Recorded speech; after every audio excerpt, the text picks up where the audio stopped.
आज हम आपको भारत के हिमाचल प्रदेश में प्रसिद्ध पर्यटन स्थल बीड़ बिलिंग के पास स्थित एक अद्वितीय और आकर्षक पर्यटन स्थल जोगिंदरनगर के बारे में कुछ रोचक जानकारी बता रहे हैं।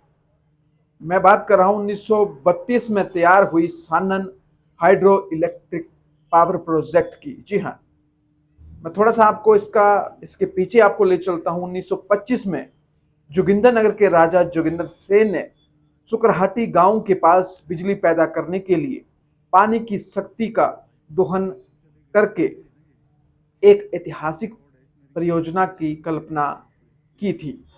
अंग्रेज इंजीनियर कर्नल बेटी और उनकी टीम की मदद से बरौट से उल नदी से जोगिंदरनगर तक पानी के लिए एक सुरंग का निर्माण किया गया था। सुरंग के माध्यम से सानन पावर हाउस तक या पाइपलाइन बिछाई गई, जहां पानी का उपयोग बिजली पैदा करने के लिए किया गया था।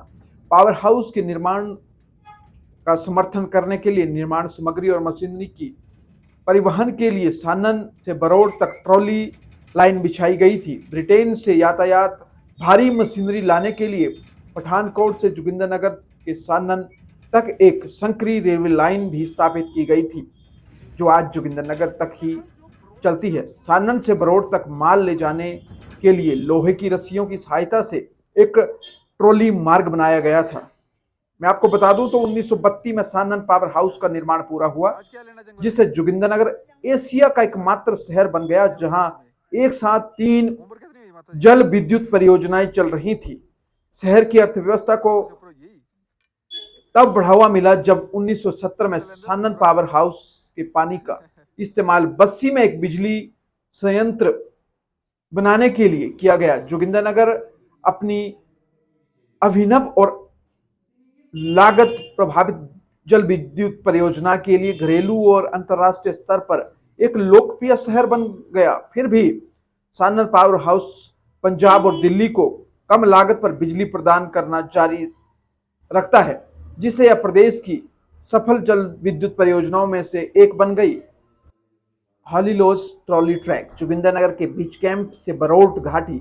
हॉलीलोज ट्रॉली ट्रैक जोगिंदरनगर के बीच कैंप से बरौट घाटी के लिए जाने वाला एक मार्ग है। यह ट्रॉलियां वास्तव में परिवहन का एक अनूठा साधन है, जिसमें आगे की ओर एक छोटा कैबिन है जिसमें 4 लोग बैठ सकते हैं और पीछे सामग्री और यात्रियों को ले जाने के लिए खुली जगह है।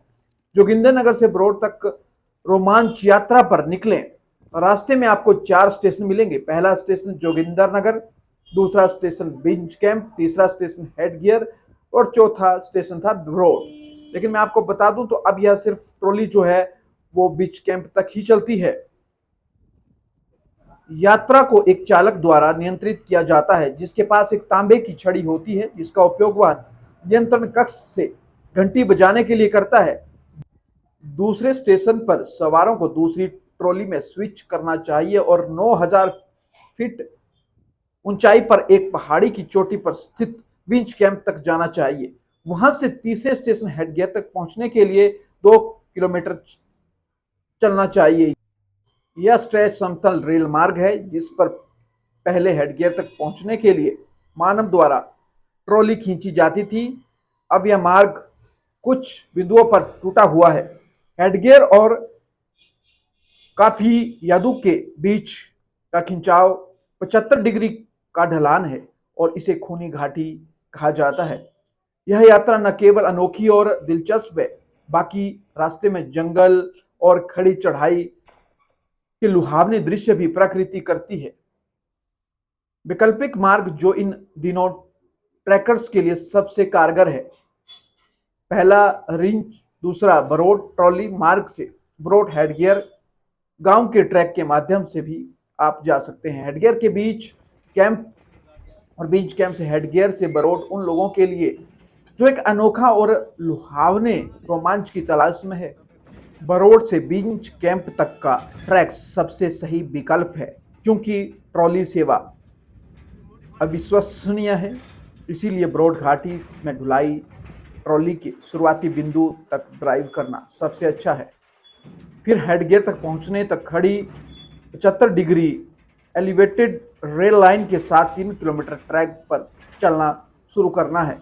दूसरा विकल्प गांव और बैटी हाउस के माध्यम से आसान ट्रैक है। हम आपको बता दें कि जो हेड गियर के समान ऊंचाई पर स्थित है। लुहार ने दृश्यों को देखने और क्षेत्र में खोज करने के बाद उसी मार्ग में वापस लौटे। बीड़ बिलिंग से जोगिंदरनगर 12 किलोमीटर है, जहां गाड़ी से पहुंचने में 30 मिनट लगते हैं। जोगिंदरनगर से सड़क मार्ग से बरौट 37 किलोमीटर है और 2 घंटे लगते हैं।